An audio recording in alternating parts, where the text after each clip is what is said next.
गोदावरी नदीत रक्तमिश्रित पाणी सोडल्याचा आरोप केला जातोय। अवैध कत्तलखान्यांवर रक्तमिश्रित पाणी सोडल्याचा आरोप आहे। आमदार विक्रांत पाटील यांनी हे आरोप केले। रक्तमिश्रित पाणी सोडले असेल तर अधिकाऱ्यांवर कारवाई करणार असे निर्देश मंत्री उदय सामंत यांनी दिले।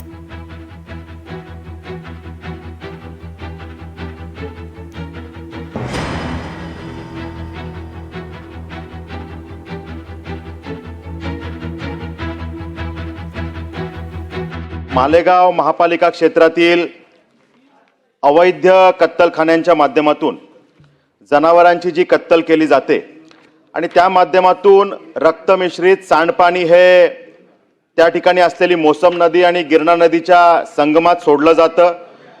हिंदू संस्कृतीमध्ये सभापती महोदय ज्या पद्धतीनं नदीला आईचं महत्त्व आम्ही सगळे देतो, आपण सगळे देतो, आणि जर का अशा पद्धतीनं अवैध कत्तलखान्यांच्या माध्यमातून अशा हे पात्र अपवित्र करण्याचं काम होत असेल तर हिंदू धर्मियांच्या भावना यात भडकलेल्या आहेत आणि जातीय सलोखा त्या ठिकाणी कुठेतरी विस्कळीत होऊ शकेल अशी स्थिती तयार झालेली आहे। महापालिकेच्या माध्यमातून 27 व्यावसायिकांना आतापर्यंत सूचना देण्यात आल्या आहेत की जर का अशा प्रकारे या कत्तली होणार असतील तर त्यात जे काही रक्त तयार होतं ते आपण एखाद्या ड्रममध्ये जमा करावं आणि त्याची प्रक्रिया जी काही स्टँडर्ड आहे की ज्या पद्धतीने MPCB कडे पाठवून त्यातले जे काही चुकीचे कंटेंट्स आहेत ते काढून त्यानंतर प्रक्रिया करून ते पाणी डिस्पोज केलं पाहिजे। पण तशा प्रकारे कुठल्याही प्रकारच्या गोष्टींचं पालन त्या ठिकाणी होत नाहीये। या विषयामध्ये या व्यावसायिकांवर आपण कारवाई करणार का?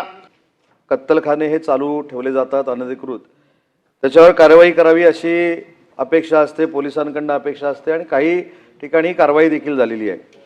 परंतु आज या लक्षवेधीच्या अनुषंगाने पोलिसांना देखील सूचना दिल्या जातील की ज्या ठिकाणी अवैध कत्तलखाने सुरू आहेत त्यांच्यावर तातडीनं कारवाई झाली पाहिजे। जो महानगरपालिकेचा कत्तलखाना आहे याच्यामध्येच भविष्यामध्ये कत्तल केली गेली पाहिजे। सण असू देत किंवा अन्य काही गोष्टी असते तिथंच त्या सगळ्या गोष्टी झाल्या पाहिजेत अशा पद्धतीचा निर्णय देखील महानगरपालिकेने घेतलेला आहे।